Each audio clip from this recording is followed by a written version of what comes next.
Today is Earth Day, and America's national parks are marking the holiday with events encouraging everyone to enjoy the outdoors. In 2025, U.S. national parks recorded more than 323 million visits, the most ever.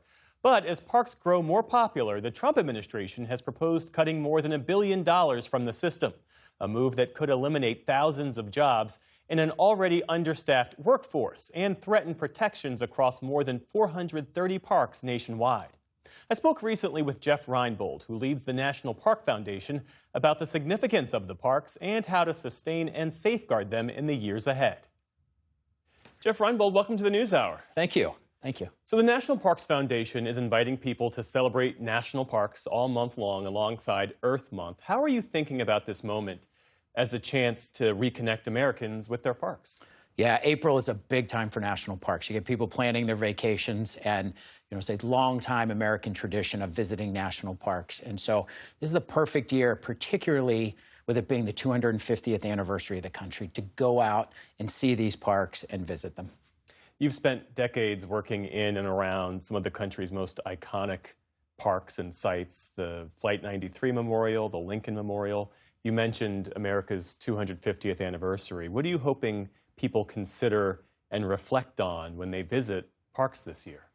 Yeah, if you think about it, there is nothing more American than our national parks, right? You take the American story and the American spirit and the American landscape, and it's captured in the 430 plus national parks that we have. And the entire story of America can be found there. Ken Burns had this great line where he talked about the national parks are the Declaration of Independence laid across the landscape. And I think that is really epic. Behind the popularity of these parks are some real pressures. There are staffing shortages, aging infrastructure, there are climate challenges, growing questions about access and equality. The work you do preserving these parks, what does that look like in practice? Yeah, I've been in the park space for over 35 years, and there's always been some kind of challenges. In some years, they're more acute than others, and debates. At the National Park Foundation, we take the long view. We were created by Congress to help the National Park Service. And regardless of what's going on in the country at the time, there's still problems that we had 5 years ago and 10 years ago that we haven't solved. And so for us, we invest in those things that really make parks enduring, things that are going to make them last. So it's not just responding to the moment, but it's also the moments that are to come.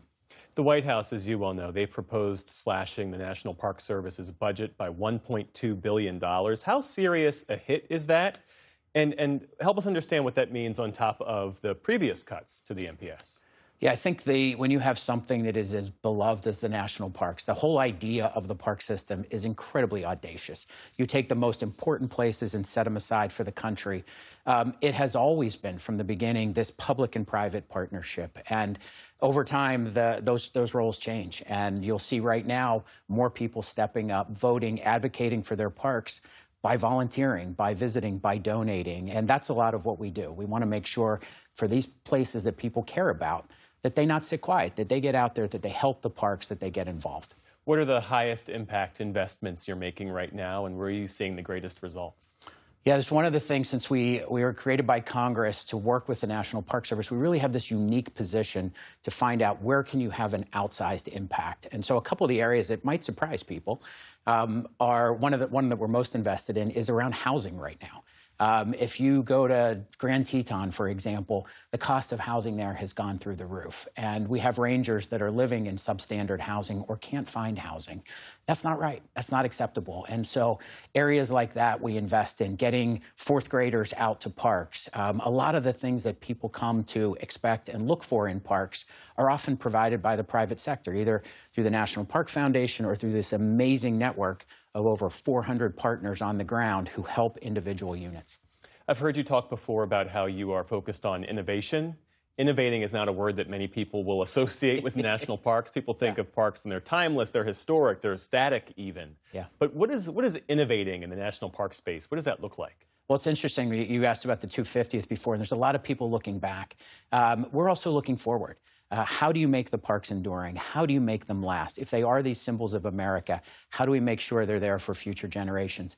And in many cases, you see technology that the private sector has that the Park Service doesn't have access to. And as we've gone out and talked to donors, there's a lot of interest in making sure the people that care for these places that we love, that they have the best. And so we're out there looking for not only new technology, but new ways of thinking. This was when I worked in the Park Service 5 years and 10 years ago, we had the same needs. And now is a chance we have to really focus people on what are those ways that we can help the parks think differently, think better for the challenges that lie ahead.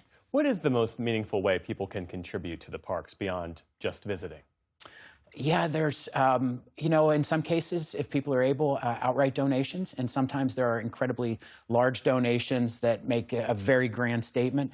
But often it is people that give recurringly, right? It's the smaller gifts, whatever that may amount to know that they had a hand in caring for these special places.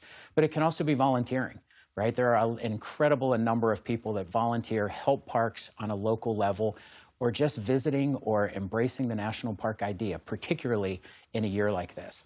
Dare I ask, your favorite park? That's a tough one. That's a tough one. Or what parks really speak to you, resonate with you? Yeah, well, you mentioned the Flight 93 Memorial before. That's one that's near and dear to me. I had a chance to go there after 9/11 and help create that. That's the fourth plane that crashed on 9/11 in Shanksville, Pennsylvania.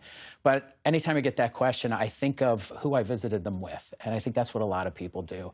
I can still remember standing in the sequoias with my wife for the first time and how that was moved. Or my son at the edge of the Grand Canyon, or myself as a fourth grader sitting on the National Mall at the foot of the Lincoln Memorial, trying to make sense of this amazing scene in front of me. So I think it's a function of where you are in life and who you're with. Jeff Reinbold, President and CEO of the National Parks Foundation. Thanks for being here. Thank you so much.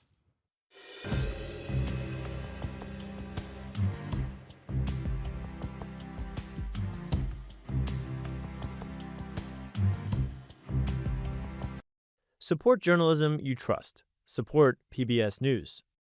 Donate now, or even better, start a monthly contribution today.